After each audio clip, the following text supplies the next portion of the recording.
lovely friends, and welcome back to another episode of Whispering Wikipedia. Today we are going to be whispering all about propaganda. This should definitely be an interesting and pertinent read.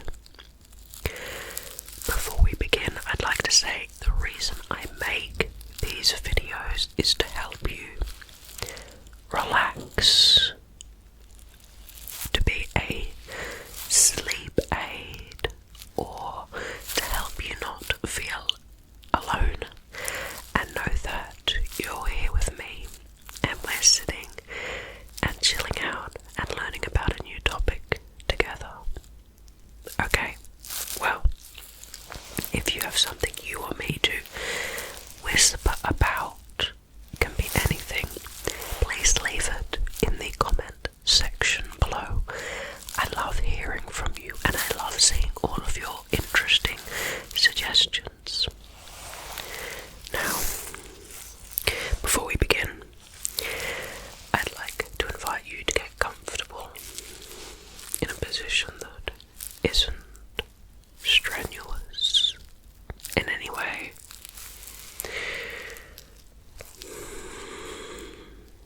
And I'd like to invite you to remember how you treat the people in your life and to try and calmly remind yourself to treat them with love and respect. Okay?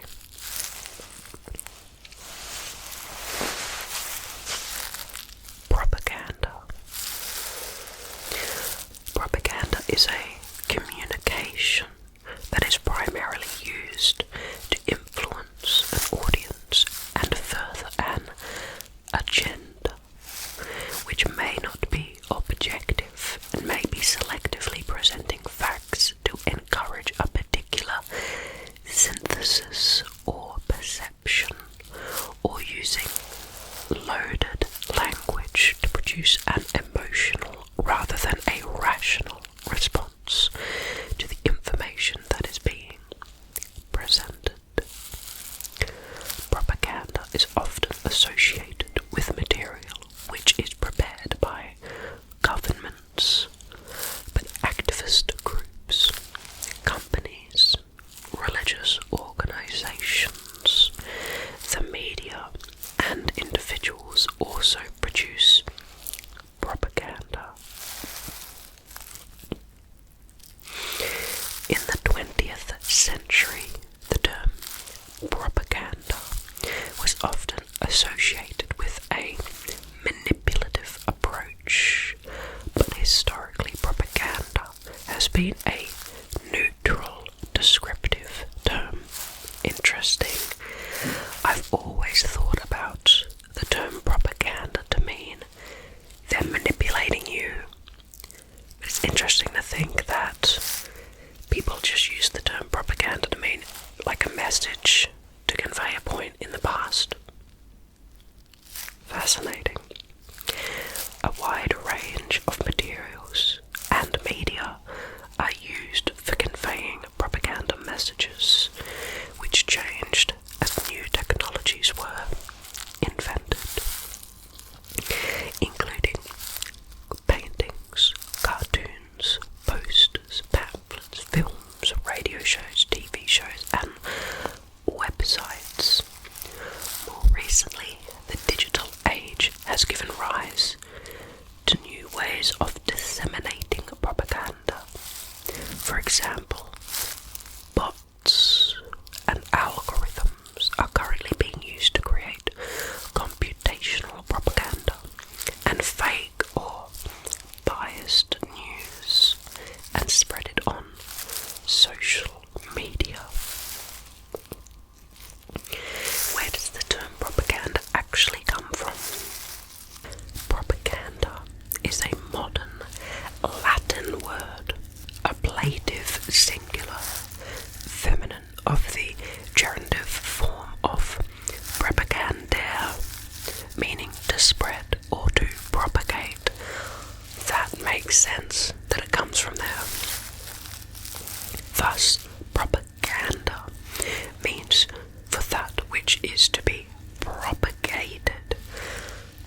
Convegio di Propaganda Fide,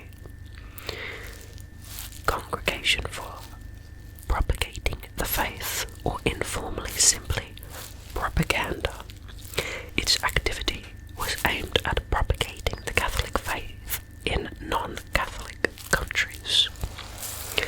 From the 1790s, the term being used also to refer to propaganda in secular activities.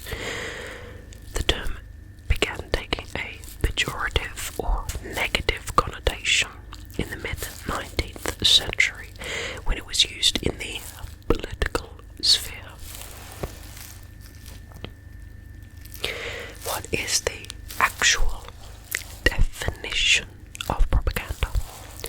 Harold Laswell provided a broad definition of the term of propaganda, writing it as the expression of opinions or actions carried out deliberately by individuals or groups with a view to influencing the opinions or actions of other individuals or groups for predetermined ends and through psychological manipulations. Garth Jowett and Victoria O'Donnell theorise that propaganda is converted into persuasion, and that propagandists also use persuasive methods in the construction of their propagandist discourse. This theory signifies the similarity and optimization of propaganda, using persuasive soft power techniques in the development and cultivation of propagandist materials. In a 1929 literary debate with Edward Bernays, Everett Dean Martin argued that propaganda is the making puppets of us. We are moved by hidden strings which the propagandist manipulates. Bernays acknowledged in his book Propaganda that the conscious and intelligent manipulation of the organized habits and opinions of the masses is an important element in democratic society. Those who manipulate this unseen mechanism of society constitute an invisible government, which is the true ruling power of our country. We are governed, our minds are moulded, our tastes formed, our ideas suggested, largely by men we have never heard of.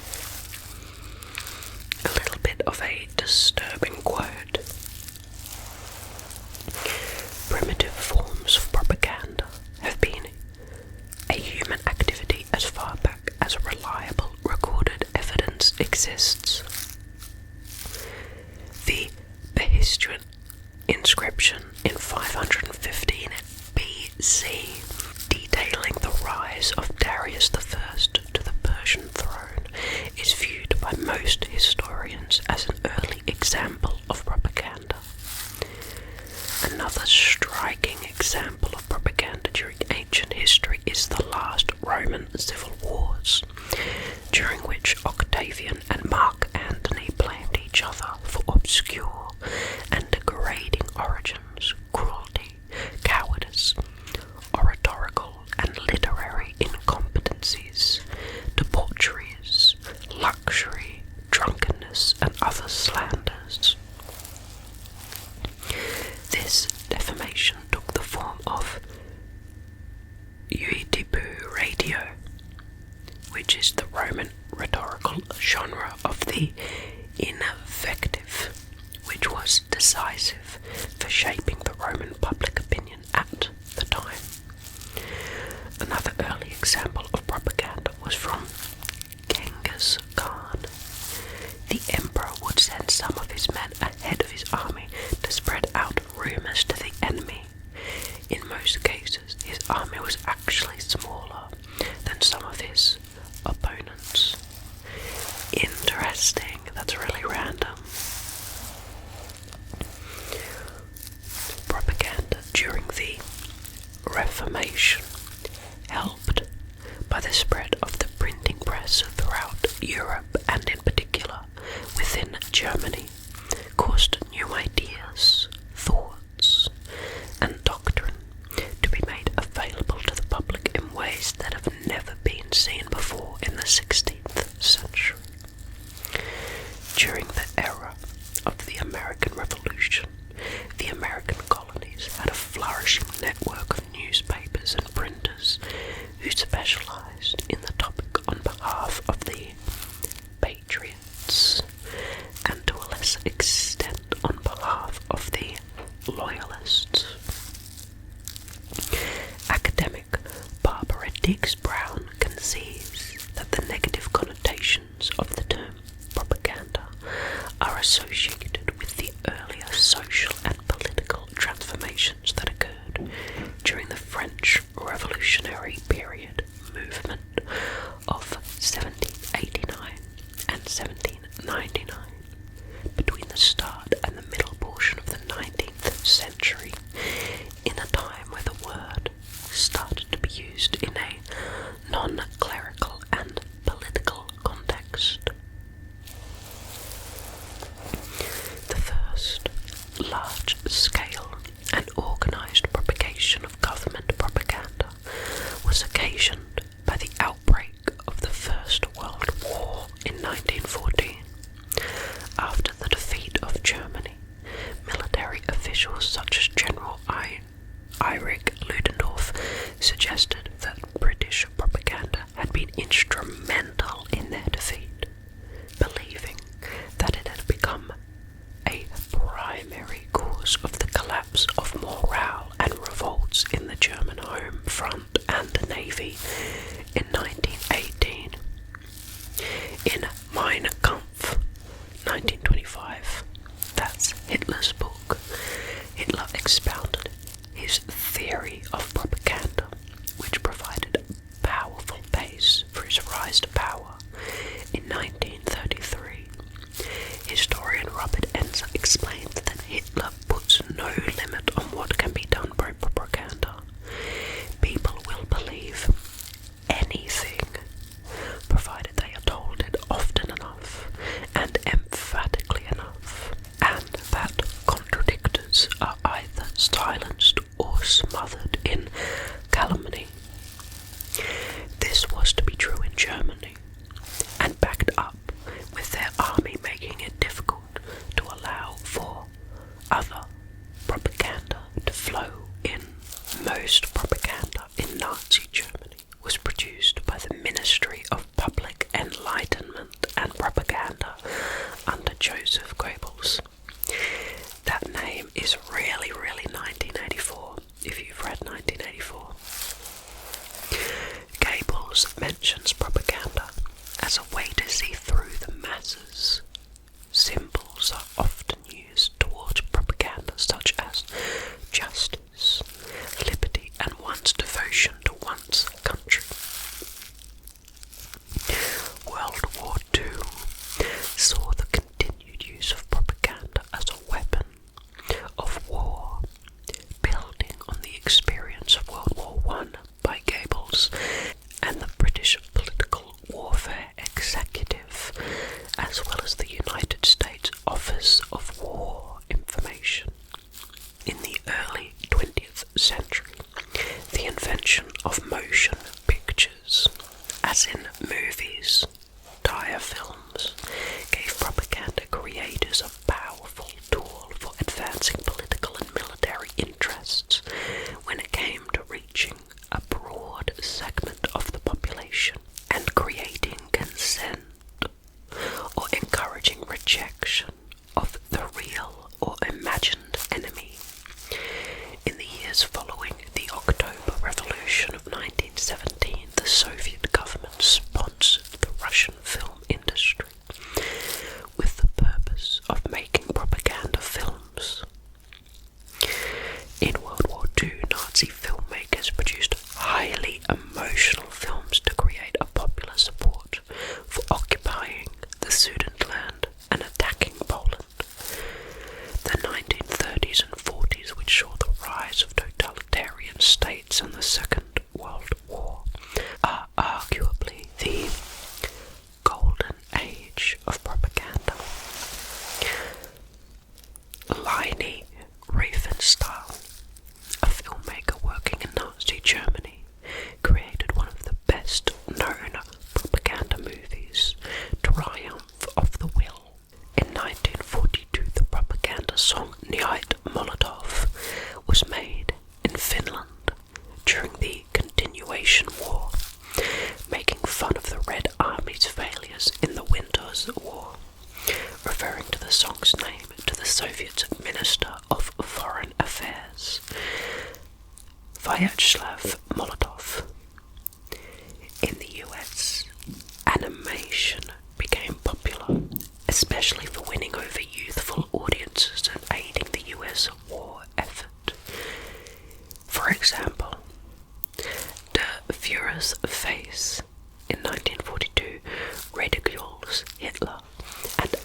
sacrifices needed to be made to defeat the Axis powers.